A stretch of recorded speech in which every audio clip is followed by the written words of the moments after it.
वागर्थाविव संपृक्तौ वागर्थप्रतिपत्तये जगतः वितरो वन्दे पार्वती परमेश्वरौ। नमः सर्वेभ्यः संस्कृतानुरागिणः। अद्य वयं हितोपदेशग्रन्थविषये किञ्चित् पठामः। हितोपदेशः नाम हितानाम् उपदेशः हितोपदेशः। हितोपदेश रचयिता होइछन्ति पंडित नारायण। हितोपदेश विष्णु शर्मांक रचित पंचतंत्र एक अंग अटे। पंचतंत्रर रचयिता विष्णु शर्मा। सेइथिरु ए हितोपदेशर ग्रंथटी पंडित नारायण किंचित अंशरे यह पंडित नारायण यद वदति यत् पंचतंत्र तथा अन्यस्मात् ग्रंथात् आकृष्य लिख्यते। पंचतंत्र एवं विभिन्न नीतिशास्त्ररू संग्रह करी ये उपदेश ग्रंथ को रचना करुछि बोली पंडित नारायण कहते। हितोपदेश सह पंचतंत्रर संपर्क अविच्छेद्य। विष्णुंकर एक रूप नारायण होइथवा भली पंचतंत्रर एक रूप हितोपदेश बोली स्वीकार कर जाइछि। अतएव यही दुईटी नीतिकथार विचार हितोपदेशर उच्च स्थान काल एवं पात्र संपर्क में आलोचना बेले अपेक्षित अटे। विष्णु शर्माकृत पंचतंत्र एक संगृहीत नीतिकथा। पंचतंत्र कथामुख मित्रभेद मित्रप्राप्ति लब्धप्रणाश काकलोक्य एवं अपरिचित कारक नाम 6 गोटी प्रकरण अच्छी।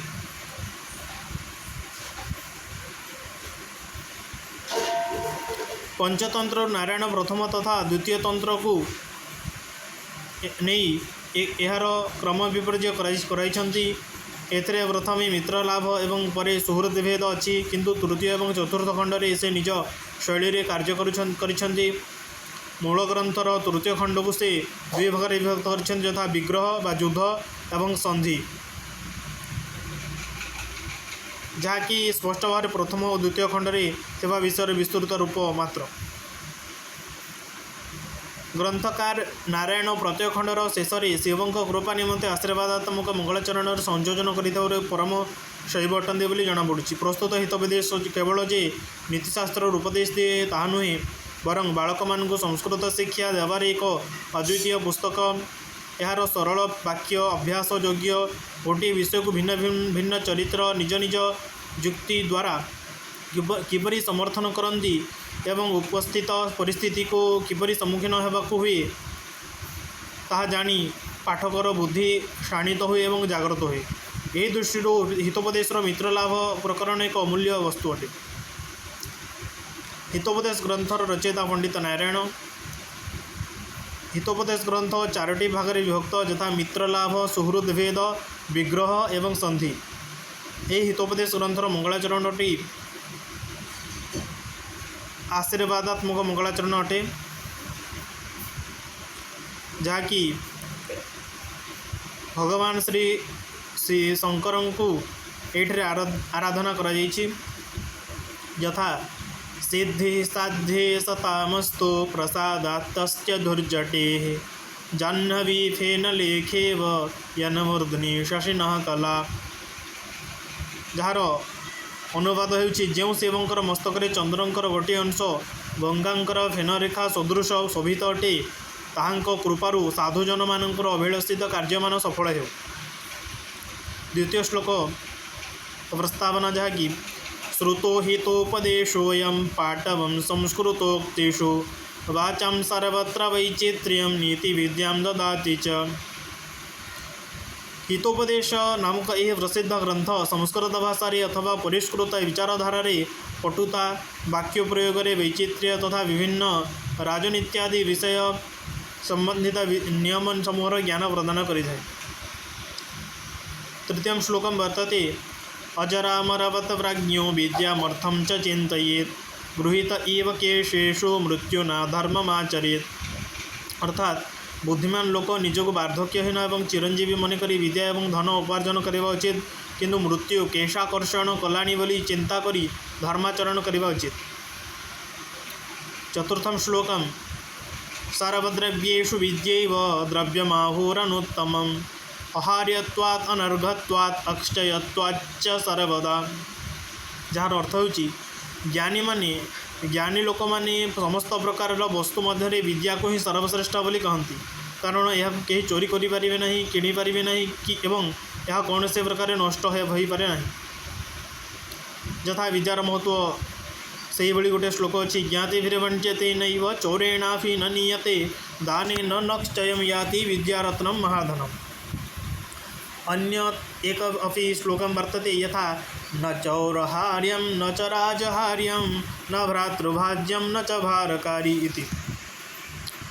पंचम श्लोक वर्तते संयोजयति विद्यैव निचगावे नरं सरित् समुद्रमेव दुर्धर्षं रूपं भाग्यमतः परम। अर्थात सर्वदा तलकू तलकू बही जाबरे अभ्यस्ता नदी ता सन्निधरे आसुथवा गुळमादि समस्त को जेपरी महान समुद्र सह मिलित कराई थाए, निचजन द्वारा मध्य आय विद्या ताकू दुर्लभ तथा अगम्य राजंग सह साक्षात कराइबार सुजोग प्रदान करते, तापरे अन्य सब भाग्य उपरे निर्भर करे।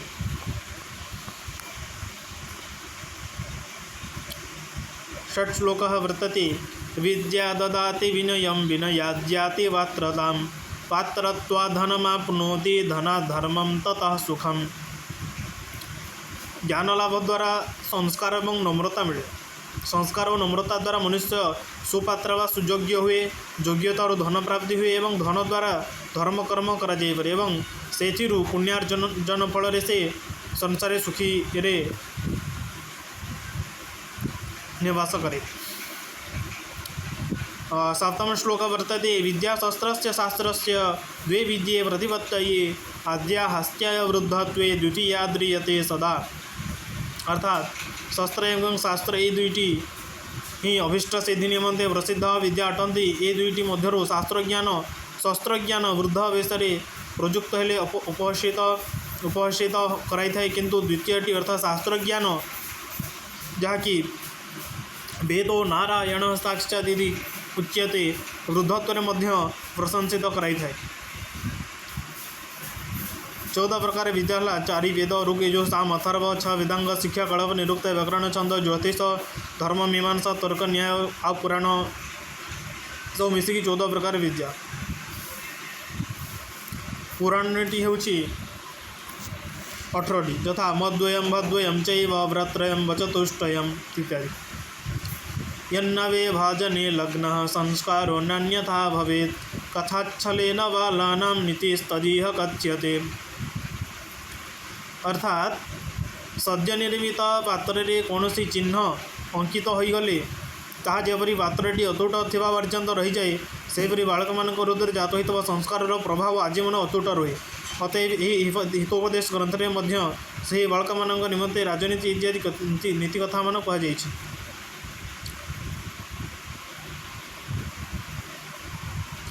मित्रलाभ सुहृदभेदो विग्रह संधिरेव च पंचतंत्रा तथा अन्यस्मात् ग्रंथादाकृष्य लिख्यते।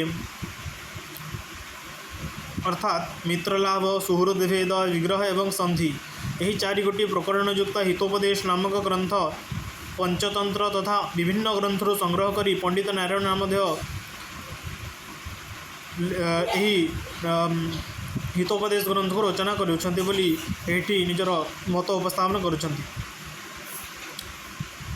एटा एति होछि हितोपदेशर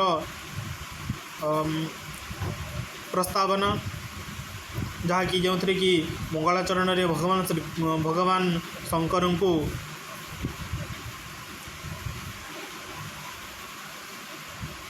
उपासना कराई। मंगल निर्विघ्न परिसमाप्ति काम मंगलमाचरेति कथितमस्ति। यत् निर्विघ्न परिसमाप्ति में मंगलाचरण कराए से भगवान शंकर को ये उपासना कराई।